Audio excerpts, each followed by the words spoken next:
Yo, it's Elliot with Yo Elliot. You've got strength questions and I've got your answers. Yo, Elliot.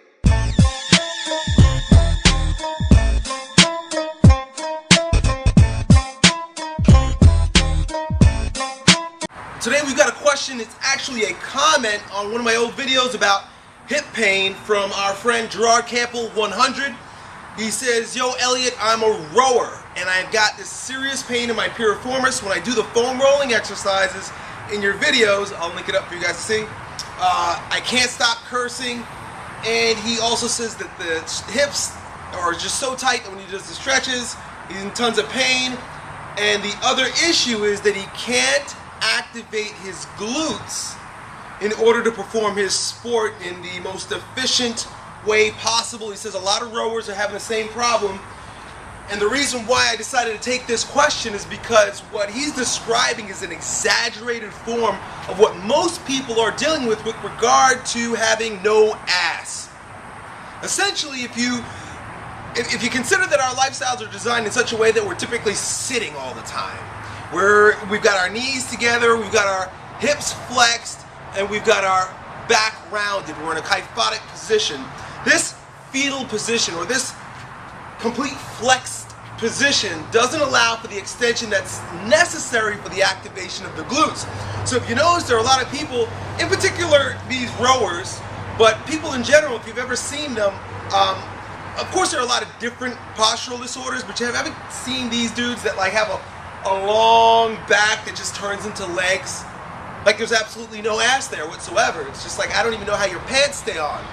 Well, part of the problem there is, and the part of the problem that a lot of people deal with, even though they may have large butts, you know, that just may be like accumulating fat in that area, but a large part of the problem with regard to not having musculature in the glutes, in particular in the gluteus maximus, that is necessary for this gentleman's sport, but also to be able to be a fully functional human being who can move and react and behave in a functional manner, to be an athlete that's just fast and explosive and kick the shit out of people, you need a strong ass.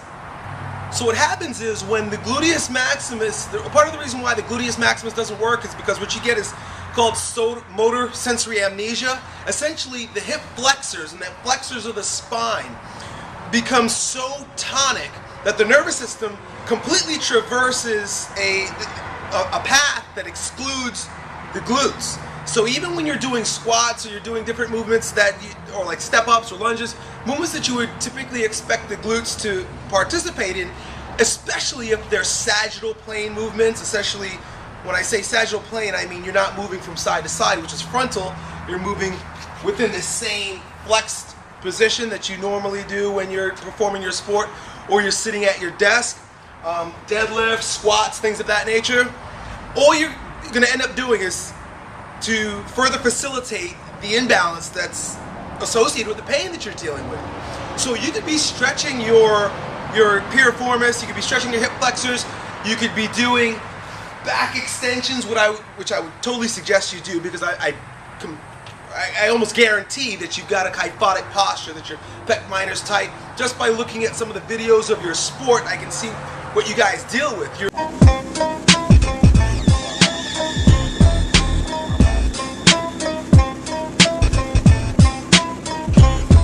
You're in such a pattern overload that doesn't allow for full extension that you've become a rower, in that you're probably looking a lot like what your sport demands of you, especially if you're rowing for hours and hours a day. So I would include thoracic extension stretches. If you have like a Swiss ball, just lay over it, or do some of the foam rolling extensions that I've showed you in other videos. I'll try to link it up. Extend your entire body, but then as you're extending your hips by doing the hip flexor stretches and foam rolling and stretching the piriformis, what you're also going to need to do is you're going to have to start teaching your nervous system to integrate your glutes into your particular movements. But because you have such pattern overload by doing the same movement over and over and over again, it's going to be like hell trying to get your glutes to activate, because you've built up such a strong motor engram that your nervous system is going to be like, no, bro, we don't activate the glutes. You've done hundreds of thousands of repetitions without the glutes. What makes you think we're going to get involved now. And it's not just you with your sport, but I'm talking about most people. Their glutes don't get involved because of the pressures of daily existence, namely sitting a lot. So what you're going to need to do is you're going to have to add exercises that include frontal plane movements for your lower body. Because one of the things a lot of people don't know is that the glutes are also an external rotator of the femur. So anytime you're externally rotating or opening your hips up, you're essentially asking your glutes to get involved. The other thing is that when you perform frontal plane movements like lateral lunges,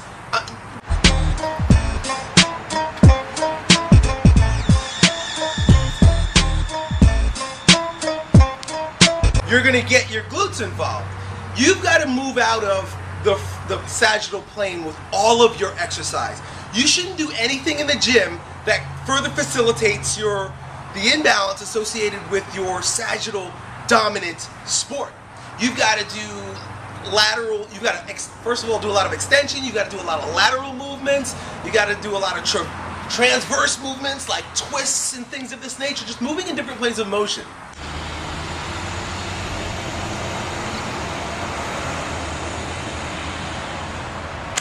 Right? Just like this. And as you squat, right above your knees, as you squat, you want to push out. So it may look like I'm having you restrict your range of motion here, or I'm keeping you tight like you are in your seated position. But by you pushing out on the belt, really pushing out on it while you squat, just really push out like you're trying to break the belt. Really get the glutes really involved. So my friend, if you want to get rid of the pain that you're feeling in your piriformis, you want to be able to use your glutes for your sport so that you could flex but fully extend, then you're going to have to continue doing the extension stretches that you're doing for your hips and for your back, and include lateral frontal plane exercises as well as transverse plane exercises into your training program. Stay away from bench presses. Stay away, I would even say stay away from most squats. You could probably include front squats and deadlifts if you're doing it with true full extension in your back, not in a rounded fashion. So that's it, ladies and gentlemen. Thank you very much for sending me your questions. I've got a ton of video questions you guys have sent me. I'll get to them later on this week. Talk to you next time. Yo, Elliot.